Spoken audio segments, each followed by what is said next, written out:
get set. Where them haters, where them hoes, where them throws, you know what I'm saying? Cecil. This is a response slash commentary slash me trying to piggyback on something I know that's going to be popular to get views. From Martial Arts Tutor's channel, he had a video called Why Don't Traditional Martial Artists Train Like Athletes? So I want to call this one Why Some Traditional Martial Artists Don't Train Like Athletes. There are several reasons why some people who are in martial arts do not train like athletes.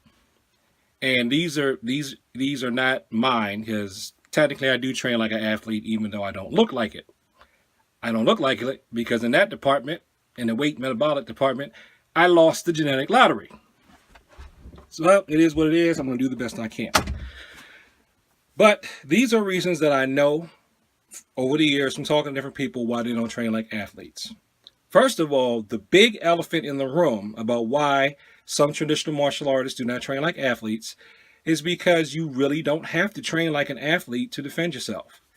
Contrary to popular opinion, even contrary to how I personally feel, if I'm going to be honest, you do not have to train like an athlete to defend yourself. If we're really talking about self-defense, not fighting, but self-defense, I can hurt somebody, get them off me, daze them, throw them down, even knock them out real quick, or knock them out for a little bit so I can escape.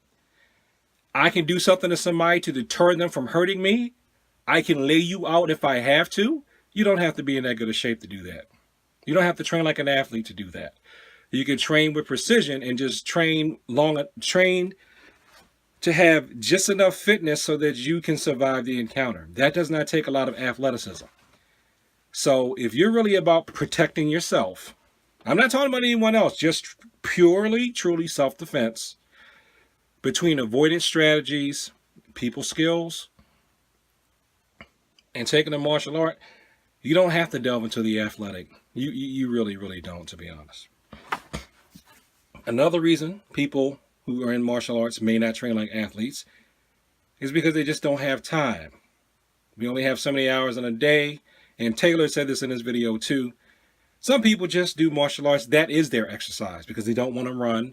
You know, and guess what? You know what? Some of us can't run. There have been times when I hurt myself trying to run, and I couldn't run, but I could still do the martial arts moves. So I know that personally. But there are other people, they don't want to run. Maybe they can't run.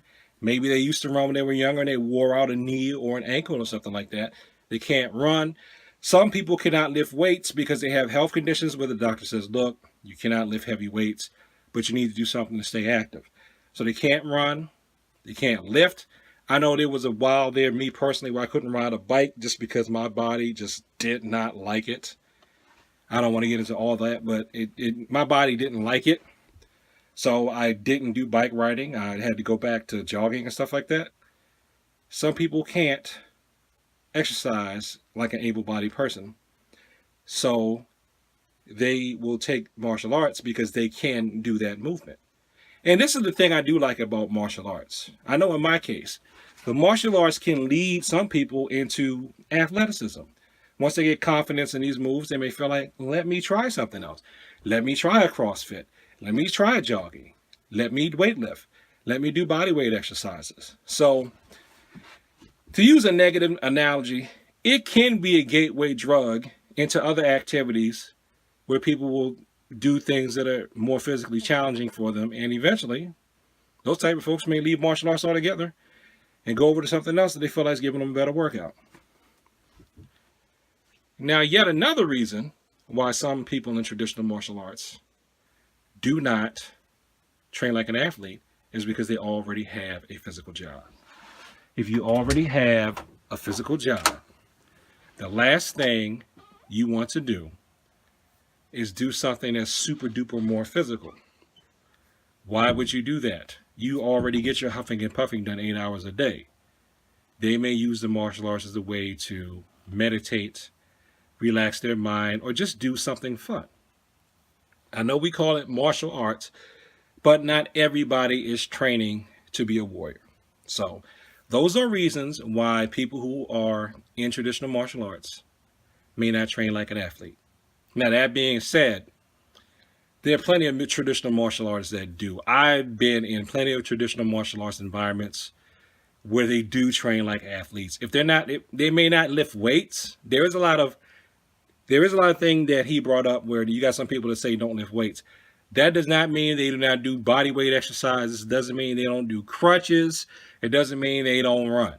Okay? There's one school I was in. I would love to go back there and get the black belt from that because I like Okinawan karate.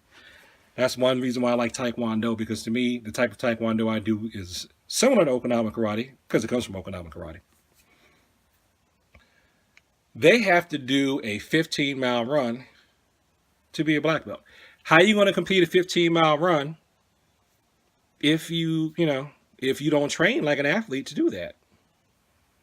So that's what I'm saying. There are some schools where they have push-ups requirements for black belts. Some of them you got to do knuckle push-ups. I've used to do quite a few knuckle push-ups, this way, fingertip push-ups, push-ups on the back of the hands. And then some people lift weights that are traditional martial artists. They may not do it in class because you don't have time to cover that in class. You got to spend time doing the technique. But there are a lot of traditional martial artists that do that stuff outside of class. Absolutely. I know, because every time if I start doing a form in the gym, at least I would say maybe 10-15% of the time, there's going to be another traditional martial artist there that's going to ask me about what I'm doing. We're going to start talking. And then we're going to use valuable gym time talking about this passion of ours when we should be on the machine doing cardio. We should be lifting and something like that. So there are plenty of traditional martial artists who do train like athletes. Especially if you're a competitor. If you're going to be a competitor, I don't care whether it's Taekwondo, Judo, Jiu-Jitsu, Karate-Do, boxing. I don't care what it is. Wrestling. If you're going to be a combat athlete, you are going to have to train like an athlete because the competition is training like an athlete, and you need every edge that you can get so that you can beat them. Even if, let's say, you don't go for the bulky weight thing, you're going to have to do something that to work on your endurance. Because if everybody's matched equally in skill, after a while, the person that's going to win is just the person who doesn't give up. And how can you make it so that you don't give up? Work that endurance. So just to recap, people have lives, people have jobs, people have time commitments, and some people have health challenges. That's probably why, if they're traditional martial artists, they don't train like an athlete because they're not athletic. I don't think that the martial arts should be the domain of the athletic. I like the fact that it has the thing of the weak overcoming the strong. The non-athletic being able to defend themselves, defend themselves against the athletic. Because in the end, that's one of the main things that it's all about. So thanks for watching this video. Like, comment, and subscribe. Please share this with people who like to talk about the martial arts. And peace.